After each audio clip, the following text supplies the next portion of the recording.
Hi friends, welcome to master class of accounts. आज हम start करने जा रहे हैं क्लास 11th की अकाउंट से एक न्यू चैप्टर नंबर 10 और हमारे चैप्टर का नाम है कैश बुक। तो पहले हम समझते हैं कि कैश बुक क्या होता है और हम कैश बुक क्यों बनाते हैं। सो बेसिकली नेम से आपको पता चल रहा है, कैश बुक मीन्स जहां पे आपकी रिसीट्स और पेमेंट्स रिकॉर्ड होती है। Receipts and payment are recorded, उसे हम कहते हैं कैश बुक। तो कैश बुक पे हमारी रिसीट्स और पेमेंट्स आ जाती हैं। अब हमारे पास कैश बुक में भी काइंड्स बोल लो आप या टाइप बोल लो, टाइप्स ऑफ कैश बुक। हमारी 2 टाइप की कैश बुक होती है। हम 1 बाय 1 करके चलेंगे। फर्स्ट है हमारा सिंपल कैश बुक, जिसे हम कहते हैं single column cash book. Second है हमारा 2 कॉलम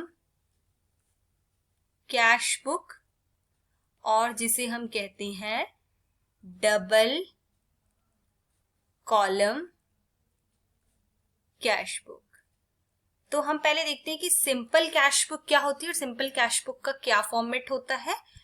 कैश बुक का बेसिकली हमारा फॉर्मेट है सिंपल का, हम देखते हैं simple cash book. Simple cash book में हमारा क्या होता है फ्रेंड्स, हमारा फॉर्मेट होता है कैश बुक का, जहां पे यहाँ पे डेबिट साइड होती है, यहाँ पे हमारी क्रेडिट साइड होती है। कैश बुक हम लिखते हैं, यहाँ पे हमारा date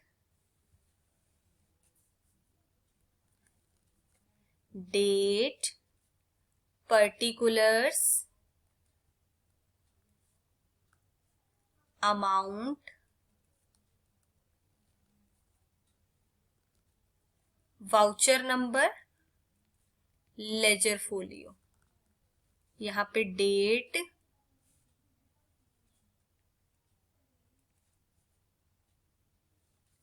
particulars voucher number ledger folio. So basically हमें यहाँ पे डेट लिखनी पड़ती है, डेट कौन सी दिन को ट्रांजेक्शन हुई है उसकी डिटेल लिखनी पड़ती है। उससे रेलिवेंट जो भी वाउचर नंबर है, आपका रिसीट वाउचर है, पेमेंट वाउचर है, लेजर फोलियो नंबर लिखना पड़ता है और अमाउंट लिखना पड़ता है। सो बेसिकली हमारी जो कैश बुक है, कैश हमारी होती है एसेट्स। जैसे हम rules of debits and credits में पढ़ते हैं, rules of debit and credit हमारे 2 रूल्स होते हैं। एक हमारा होता है modern approach, traditional approach. Traditional approach में हमारा होता है डेबिट वर्ड कम्स इन और credit word goes out. Debit word comes in, जो आए उसे डेबिट कर दो, इसका मतलब क्या है, सारी रिसीट्स है हमारी वो डेबिट होंगी। और क्रेडिट वर्ड गोज आउट का मतलब है जो भी जाए, व्हाट गोज आउट का मतलब है जो भी आपकी सारी पेमेंट्स हैं वो हमारी क्या हो जाएंगी, क्रेडिट हो जाएंगी। मतलब आपकी पेमेंट आएगी तो आप डेबिट साइड रिकॉर्ड करोगे और पेमेंट जाएगी तो आप क्रेडिट साइड रिकॉर्ड करोगे। ऐसे ही हमारा मॉडर्न अप्रोच बोलता है कैश बुक हमारी एसेट है। कैश तो हम बोलते हैं इंक्रीज इन एसेट्स, एसेट्स बढ़ेगी तो हम क्या करेंगे, डेबिट। मतलब अगर हमारी पेमेंट आएगी, रिसीट आएगी तो हम करेंगे डेबिट। और डिक्रीज इन एसेट्स, एसेट्स हमारी कम होगी तो हम क्या करेंगे, क्रेडिट। मतलब अगर एसेट्स बढ़ेगी, इंक्रीज होगी तो हम डेबिट करेंगे, एसेट्स कम होगी तो हम क्रेडिट करेंगे। मतलब पेमेंट आएगी तो हम, मतलब रिसीट्स है तो हम डेबिट करेंगे और पेमेंट जाएगी तो हम क्रेडिट करेंगे। तो ये हमारा है कैश बुक का फॉर्मेट, हमारी सिंगल कॉलम कैश बुक, जहां पे हम सिर्फ सिंगल ट्रांजेक्शन्स रिकॉर्ड करते हैं। तो अब हम एक एग्जांपल लेते हैं। फॉर एग्जांपल, तो हमारा एक एग्जांपल है, for example Mohan started business and introduced capital of rupee 50,000 in cash. Mohan ने बिजनेस स्टार्ट करा और पैसा लेके आया बिजनेस में 50,000 कैश में, तो हमें इसकी कैश बुक बनानी है। तो फ्रेंड्स, पैसा बिजनेस में आ रहा है और हम सारी ट्रांजेक्शन रिकॉर्ड करते हैं बिजनेस पॉइंट ऑफ व्यू से। ऑन 1 अप्रैल 2020 को हमारे पास पैसा आ रहा है, तो हम यहाँ पे लिखेंगे डेट, पर्टिकुलर्स, जो भी हमारा यहाँ पे वाउचर नंबर होगा, लेजर फोलियो नंबर होगा और अमाउंट। अगर आपको क्वेश्चन में दे रखा है तो आप लिखोगे, अगर आपको नहीं दे रखा है तो आप नहीं लिखोगे। अमाउंट, डेट, पर्टिकुलर्स, यहाँ पे हमारा वाउचर नंबर है, यहाँ पे हमारा लेजर फोलियो। तो मोहन ने बिजनेस में पैसा लाया 50,000 कैश में। कैश में अगर हमारा पैसा आया है, यहाँ पे डेबिट, यहाँ पे क्रेडिट, मतलब यहाँ पे रिसीट है। ये हम अपनी रेफरेंस के लिए क्वेश्चन को समझने के लिए लिख रहे हैं, और यहाँ पे हमारी सारी पेमेंट्स आएंगी। पैसा आता है तो 1 अप्रैल 2020 को हमारे पास कैश टू कैपिटल, बिजनेस में पैसा आया कैपिटल, हमारी एंट्री क्या होगी, cash account debit to capital, मतलब हमारी क्या होगी, कैश भी बढ़ गई और कैपिटल भी बढ़ गई। तो कैश बुक में आप एंट्री करोगे टू कैपिटल, मतलब आपका पैसा आ चुका है बिजनेस में। उसके बाद हम क्या करेंगे, यहाँ पे हमारे पास और कोई ट्रांजेक्शन नहीं होगी, तो हम यहाँ पे इसको क्लोज करेंगे। इसको क्लोज करने का भी सेम फॉर्मेट है, बाय बैलेंस कैरेट डाउन। यहाँ पे क्या है, आपको पहले टोटल करना पड़ेगा 50,000, यहाँ पे आपको अकाउंट क्लोज करने पड़ेंगे। 50,000 का अमाउंट आया है हमारे पास कोई बैलेंस नहीं है, हम सिर्फ 50,000 से टोटल कर देंगे और यहाँ पे हम फॉरवर्ड कर देंगे टू बैलेंस बीडी, मतलब हमारा यहाँ पे 50,000 पॉट डाउन हो जाएगा, मतलब हमारा यहाँ पे इसका डेबिट बैलेंस है। तो हम क्या बोलते हैं, कैश बुक का कभी भी हमारे पास एक स्टेटमेंट है कि cash book will not have credit balance. Cash book का कभी भी क्रेडिट बैलेंस नहीं होगा, क्योंकि जितना पेमेंट आएगी आप उतना ही खर्च करोगे। हमेशा ये एज्यूम किया जाता है आप कभी उससे ज्यादा खर्च नहीं करोगे। आपका ये हो सकता है कि आपकी रिसीट्स और पेमेंट्स बराबर हो सकती हैं, पर एक्सीड नहीं करेगी।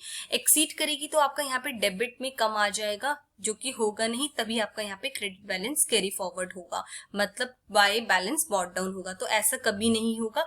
तो कैश बुक का कभी भी क्रेडिट बैलेंस नहीं होता, कभी भी कैश बुक में क्रेडिट बैलेंस नहीं आता। उसके बाद है हमारा, कैश बुक में कभी भी क्रेडिट ट्रांजेक्शन्स रिकॉर्ड नहीं होती। Credit transactions are not recorded in cash book. कभी भी कैश बुक में क्रेडिट ट्रांजेक्शन नहीं रिकॉर्ड होती, क्योंकि इसका नेम ही कैश बुक है, तो ओनली कैश ट्रांजेक्शन्स ही हम रिकॉर्ड कर सकते हैं। अब हम दूसरा एग्जाम्पल लेते हैं। एक दूसरा एग्जाम्पल है, फॉर एग्जाम्पल हमारा सेकंड एग्जाम्पल है, goods sold for ₹30,000 in cash. Goods बेच दिए 30,000 के कैश पर, इसकी हमें कैश बुक बनानी है। कैश बुक वही फॉर्मेट आप खींच लोगे जो आपका फॉर्मेट है। तो मैं यहाँ पे इस फॉर्मेट को छोटा करने के लिए यहाँ पे मैं सिर्फ लेजर फोलियो नंबर डाल रही हूँ। आप अगर फॉर्मेट पूरा वाउचर नंबर से भी बनाओगे एग्जाम में, पर्टिकुलर्स, यहाँ पे फिर आप डेट, अमाउंट, लेजर फोलियो और पर्टिकुलर्स। आपने गुड्स बेचे और आपके पास कैश आ गया, तो बेसिकली आपकी एंट्री क्या होगी, cash account debit to sales account. जो भी आपकी कैश एंट्री हमारी ये जाएगी, cash account debit to sales account. तो अब हमें क्या करना पड़ेगा, यहाँ पे रिसीट्स पेमेंट, तो हमारे कहाँ पे एंट्री चली जाएगी, टू सेल्स अकाउंट, मतलब हमें पैसा मिल गया है 30,000 रुपीज का। हमारी अभी कोई हमने एक एग्जाम्पल लिया, ऐसी आपकी बहुत सारी एंट्रीज होंगी।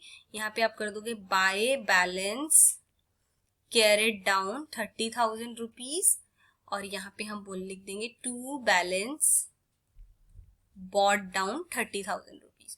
क्योंकि हमारी एंट्री थी कैश टू सेल्स, इसलिए कैश बुक में एंट्री आएगी टू सेल्स, मतलब हमें पैसा आ गया तो रिसीट्स में जाएगा। अगर हम पेमेंट करेंगे तो हमारा क्रेडिट साइड होगा, ये हमारा डेबिट साइड है और ये हमारा क्रेडिट साइड है। तो ऐसे ही फ्रेंड्स हम कैश बुक बना लेते हैं। हम नेक्स्ट एग्जाम्पल लेते हैं एक और। थर्ड एग्जाम्पल है हमारा Vikas withdraw ₹10,000 for personal use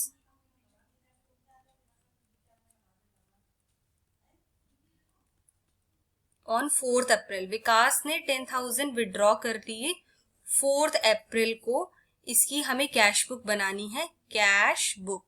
cash book अब हम इसकी कैसे बनाएंगे? अमाउंट हमारा यहाँ पे आ जाएगा, यहाँ पे हमारा डेट आ जाएगा, यहाँ पे हमारा पर्टिकुलर्स आ जाएगा, यहाँ पे हमारा लेटर फोलियो नंबर आ जाएगा, डेट, पर्टिकुलर्स। विकास ने विड्रॉ कर लिए, इसका मतलब क्या है? बिजनेस में पैसा कम हो गया। बाय ड्रॉइंग्स, यहाँ पे जो भी एंट्रीज होंगी वो बाय के नाम से होंगी। बाय ड्रॉइंग्स अकाउंट 10,000 रुपीज, और हम इसे बैलेंस करने के लिए टू बैलेंस कैरेट डाउन 10,000, और यहाँ पे आ जाएगा हमारा बाय बैलेंस बॉट डाउन। तो हमारा कभी भी क्रेडिट बैलेंस नहीं होगा कैश बुक का, क्योंकि ये हम एक एग्जाम्पल करें, जब हम पूरा क्वेश्चन सॉल्व करेंगे तो कभी भी हमारा क्रेडिट बैलेंस नहीं होगा कैश बुक का। तो ये हमारा हाइपोथेटिकल एग्जाम्पल है, इसलिए इसमें इसका क्रेडिट बैलेंस आ गया है कैश बुक का, अदरवाइज कभी भी कैश बुक का क्रेडिट बैलेंस नहीं होगा। तो ऐसे ही हम क्या करते हैं, सिंगल कॉलम कैश बुक बना लेते हैं। तो अभी हम और प्रैक्टिकल क्वेश्चन भी करेंगे, मेरी और वीडियोज में आप देखोगे। तो thank you friends for watching my channel. अगर आपको मेरा वीडियो पसंद आता है तो प्लीज इसे लाइक एंड सब्सक्राइब करना ना भूलें, ताकि आपको फर्दर ऐसी वीडियोज की नोटिफिकेशन मिलती रहेंगी। Thank you friends.